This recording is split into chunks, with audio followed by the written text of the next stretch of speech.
Bonsoir à tous. On commence donc ce journal avec le résultat de l'élection présidentielle en République démocratique du Congo. Selon les chiffres officiels publiés ce dimanche, le président sortant, Félix Tshisekedi, a été réélu avec plus de 73% des suffrages.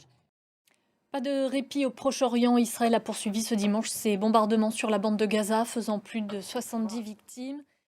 Et le ministre français des Armées, Sébastien Lecornu, a lui passé la dernière journée de 2023 à bord du Dixmude.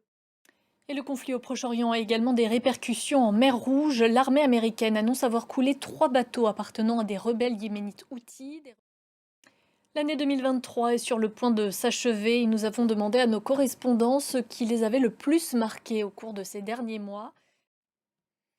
Au Danemark, une annonce surprise lors de son discours du Nouvel An. La reine Margrethe II a fait savoir qu'elle abdiquerait le 14 janvier prochain. Et puis un autre discours du Nouvel An, celui d'Emmanuel Macron en France. Il a présenté ses traditionnels vœux aux Français, un discours d'une dizaine de minutes prononcé dans le jardin de l'Élysée.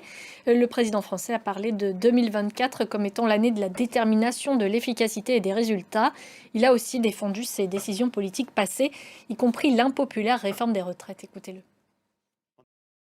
Et dans moins de 2 heures maintenant, les Français vont célébrer le passage à la nouvelle année. Près d'1 million de personnes sont notamment attendues sur les Champs-Élysées à Paris pour les festivités du Nouvel An. Et pour assurer la sécurité, plus de 90 000 policiers et gendarmes sont mobilisés sur l'ensemble du territoire. Thomas Cuny.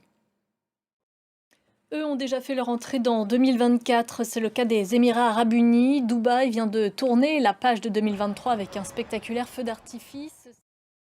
Et c'est la fin de ce journal. Merci à vous de l'avoir suivi. On se retrouve dans une quinzaine de minutes.